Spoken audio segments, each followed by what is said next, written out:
সর্বোপরি আমাদের দেশ লাভবান হবে, খাদ্যে পুরোপুরি স্বয়ংসম্পূর্ণ হবে।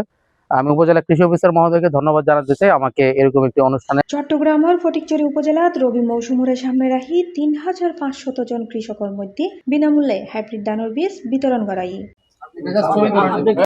ডিসেম্বরের ১৭ তারিখ ফজরত উপজেলা কৃষি কর্মকর্তা মোহাম্মদ আবু সালেকর সভাপতিত্বে উপজেলা কৃষি অফিস মিলনায়তনত আয়োজিত বীজ বিতরণ অনুষ্ঠানত প্রধান অতিথি আছিল উপজেলা সহকারী কমিশনার মোহাম্মদ নজরুল ইসলাম। উপজেলা কৃষি অফিস সূত্রে জানা যায় ২০২৫-২০২৬ অর্থ বছরে রবি মৌসুমত কৃষি পুনর্বাসন কর্মসূচির আওতায় বোরো হাইব্রিড ধানের আবাদ ও উৎপাদন বৃদ্ধির লক্ষ্যে এই উদ্যোগ গ্রহণ করা হয়। আসন্ন রবি মৌসুমত হাইব্রিড ধানের আবাদ ও উৎপাদন বাড়াইতে উপজেলার মোট ৩,৫০০ জন কৃষকের বিনামূল্যে বীজ ও সার সহায়তা প্রদান করা হয়। কৃষিতে আগে যে লাভ ছিল, লাভের পরিমাণ কমেছে। তারপরও আমাদের যারা কৃষক ভাইরা আছেন, বোনেরা আছেন, তারা হলো এখনো কৃষিতে তাদের যেই অনেকেই যেটা বলে যে গোড়ার টান, অনেকে দেখতেছে লাভ হয় না, কিন্তু তার বাবা হয়তো কৃষিকাজ করেছেন, উনি দেখেছেন এটা, তো উনি হলো বাবার যে বা দাদাদের যেই ধারাবাহিকতা সেটা বজায় রাখছেন, লাভ না হলে বজায় রাখছেন। অনেকের আবার নিজের ক্ষেতের চাল খেতে ভালো লাগে, যে যাই খাবো আবার নিজের ক্ষেতের খাবো, তো এই ব্যাপারটার কারণে অনেকে চাষাবাদ করেন।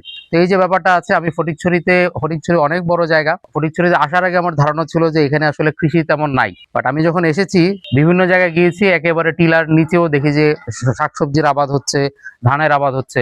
এটা আসলে না আসলে আসলে বোঝা মুশকিল। তো এটা পুরোপুরি অবদান আপনাদেরই আছে, এবং আমরা এখন খাদ্যে অনেকটাই স্বয়ংসম্পূর্ণ, আমাদের খুব বেশি আসলে আমদানি করতে হয় না। এই সময় উপজেলা কৃষি কর্মকর্তা মোহাম্মদ আবু সালেক হয় এই কর্মসূচির মাধ্যমে নির্বাচিত ক্ষুদ্র ও প্রান্তিক কৃষকদের মধ্যে বোরো হাইব্রিড ধানের বীজ বিতরণ করাই। এর ফলে আগামী বোরো মৌসুমত ফলন বৃদ্ধি পাইব এবং কৃষকদের আর্থিক সচ্ছলতা নিশ্চিত হব।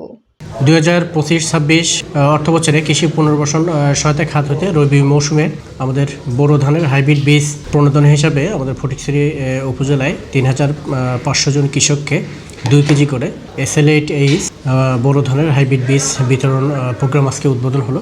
বোরো মৌসুম এটা আসলে আমাদের ধান উৎপাদনের একটা প্রধান মৌসুম বলা যায়।